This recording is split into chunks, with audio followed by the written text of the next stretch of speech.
పుష్ప పుష్ప పుష్ప ఎక్కడ చూసినా ఈ పేరే వినిపిస్తూ ఉంది ప్రస్తుతం అయితే. మొత్తం భారతదేశం కాదు ప్రపంచంలో కూడా ఇదే పేరు వినిపిస్తూ ఉంది.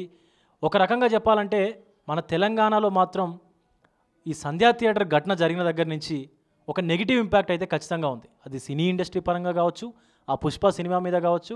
సో దీనికి సంబంధించి ఉస్మానియా యూనివర్సిటీకి సంబంధించినటువంటి లా ప్రొఫెసర్ డాక్టర్ గాలి వినోద్ కుమార్ గారు ఒక సంచలన వ్యాఖ్యలు అయితే చేశారు సినీ ఇండస్ట్రీ మీద.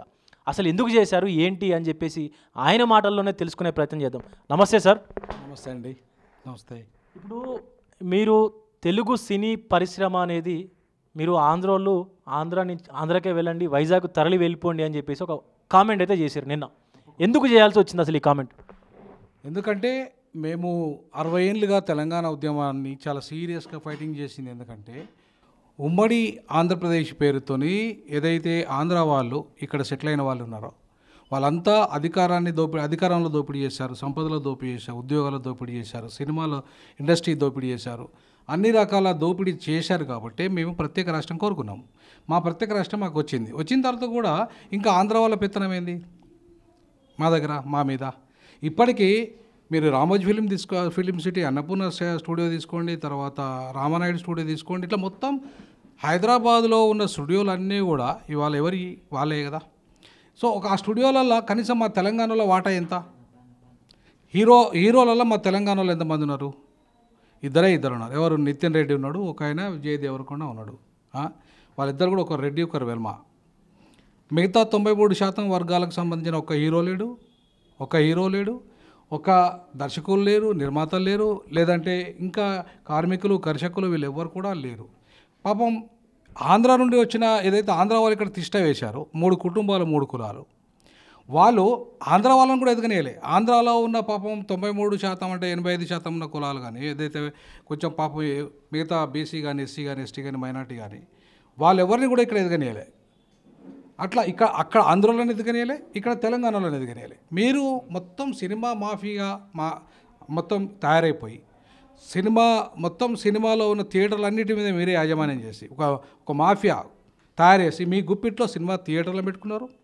మీ గుప్పిట్లో మొత్తం ఎవరైతే పెట్టుబడి పెడతారో సినిమా ఇండస్ట్రీ మీద మీ చేతిలో పెట్టుకున్నారు. మొత్తం ఇక్కడున్న వ్యాపారం అంతా సినిమా ఇండస్ట్రీ మీ చేతిలో పెట్టుకున్నారు. మొత్తం ఇవాళ పాన్ ఇండియా సినిమాలన్నీ కూడా మీరే. నిన్నగాక మొన్న ప్రభాస్ వచ్చాడు అనుకోండి, అది వేరు. ప్రభాస్ నిన్నగాక మొన్న వచ్చాడు. ప్రభాస్ ఇంకా పూర్తి స్థాయిలో ఇక్కడ ఏలుతలేడు. బట్ ఈ 3-4 కుటుంబాలు పూర్తి స్థాయిలో ఇవాళ లక్షల కోట్లు సంపాదించారు. వాళ్ళు వేల కోట్లు కూడా కాదు. ఎవరు? ఆంధ్ర మొత్తం బహుజనులు వాళ్ళే సినిమా మొత్తం టికెట్ కొంటారు. తెలంగాణ బహుజనులు సినిమా టికెట్లు కొంటారు. దేశవ్యాప్తంగా ఉన్న ఈ పీడిత వర్గాలంతా సినిమా టికెట్లు కొంటే ఒక్క పీడిత వర్గాల సినిమా హీరో ఉన్నాడు. మరి అదే తమిళనాడులో ఎట్లున్నాడు? అదే తమిళనాడులో ఈ దళితులు ఉన్నారు, బీసీలు ఉన్నారు, మైనార్టీలు హీరోలుగా ఉన్నారు, కర్ణాటకలో ఉన్నారు. ఇక్కడ ఎందుకు లేరు? తెలుగు ఇండస్ట్రీలో ఎందుకు? అంటే ఇప్పుడు తెలుగు ఇండస్ట్రీలో ఏదైతే అగ్రకుణాలకు సంబంధించినటువంటి అణచివేత ఖచ్చితంగా గురైందంటారా? 100-200% గురైంది అంటున్నా నేను. అక్కడ గురైంది, ఇక్కడ గురైంది.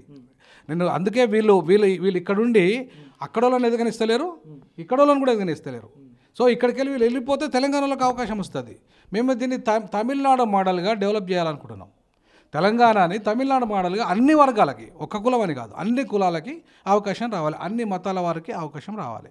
సో ఇవాళ అందరం సినిమా టికెట్లు కొని సినిమా చూస్తున్నాం. వీళ్ళు ఒక కంబాలు చూస్తలేరు, ఒక రెడ్డోళ్ళు చూస్తలేరు, కాపాలు చూస్తలేరు. అవునా కదా? సో ఈ 3 వర్గాలే చూడట్లేదు కదా. మొత్తం ఈ మిగతా కులాలు అన్నీ చూస్తాయి కదా. ఇవాళ మీరు ఇన్ని కోట్లకు 300 కోట్లు రెమ్యునరేషన్ ఎట్లా తీసుకుంటున్నావు? ఏడికెళ్ళి తీసుకుంటున్నావు నువ్వు? మేము కడుతున్న డబ్బులే కదా. మరి మా వర్గాలకు ఎక్కడ జరిగింది న్యాయం? అక్కడ రేవతి చనిపోతే వాళ్ళ కొడుకు బతుకులో ఉంటే నువ్వు సినిమా చూసుకుంటూ కూర్చుంటావా? నీ సినిమా ఇవాళ ఎట్లా కూర్చుంటావు? ఇవాళ మా తెలంగాణ బిడ్డ చచ్చిపోతే నీకు ఇంత సో చేయలేదు. మా ముఖ్యమంత్రి పేరెత్తడం చేత కాదు నీకు. మా రైతులు తీసుకున్నావు. ఇవాళ స్పెషల్ షో ఏదో ప్రీమియర్ షో ఏదో వేస్తే డబ్బులంతా ఎవరిని అవి? ఇప్పుడు తెలంగాణ ప్రభుత్వం కూడా చిన్న సినిమాలకు మాత్రం టికెట్ రేట్లు పెంచకుండా ఓన్లీ పెద్ద హీరోలకు మాత్రమే టికెట్ రేట్లు పెంచడానికి గల కారణం ఏంటంటారు? వాళ్ళకి డబ్బులు వస్తున్నాయి కాబట్టి. ఇప్పుడు రేవంత్ రెడ్డి అనుమతి ఇవ్వడం తప్పు. ప్రీమియర్ షోకి అనుమతి ఇవ్వడం, డబ్బులు పెంచడమే తప్పు. అక్కడ మళ్ళీ అనుమతి ఇచ్చిన వాళ్ళు సెక్యూరిటీ పోలీసు పెద్ద ఎత్తున సెక్యూరిటీ పెట్టకపోవడం తప్పు. పోలీసులు ఉన్నా కూడా కరెక్ట్గా కంట్రోల్ చేయకపోవడం అంతకన్నా పెద్ద తప్పు. అంటే ఇవాళ రేవంత్ రెడ్డి కుమ్మక్క అయిపోయి వాళ్ళ దగ్గర తీసుకొని వాళ్ళకు సపోర్ట్ చేసుకుంటా గతంలో కేసీఆరే కుమ్మక్కయ్యండు. ఆంధ్ర పెట్టుబడిదారులతోని ఆంధ్ర సినిమా ఇండస్ట్రీ వేల కోట్ల రూపాయల వాళ్ళతో కుమ్మక్క అయిపోయి వాళ్ళ దగ్గర తన వాటా తీసుకొని చేతి వాటానికి లాగించుకొని ఇలా బాగా మోసం చేసింది ఎవరు? 93% మన బహుజనులు మోసం చేసిండు. ఒక్కని ఎదగనేలే, ఒక దర్శకుడు ఎదగలే. ఒక శంకర్ ఎదిగిండా, ఇక్కడికి వెళ్ళి ప్రేమ్రాజ్ ఎదిగిండా, ఇక్కడికి వెళ్ళి ఏ దర్శకుడు ఎదిగిండా? ఇక్కడ ఒక సినిమా 3000 సినిమాలు ఇవాళ తెలంగాణ వాళ్ళు, అక్కడ ఆంధ్ర వాళ్ళు కూడా ఉన్నారు. అందులో కొంతమంది పేద వర్గాల నుండి వచ్చిన వాళ్ళు ఉన్నారు. వాళ్ళకి ఏదో కొంచెం 10 లక్షలు 20 లక్షలు 3 లక్షలు కోటి 2 కోట్లు పెట్టి సినిమాలు తీశారు. ఒక్క 3000 సినిమాలు తీయకుండా మీరు అడ్డం పడ్డారు. వాళ్ళ బయటికి రాకుండా అడ్డం పడ్డారు.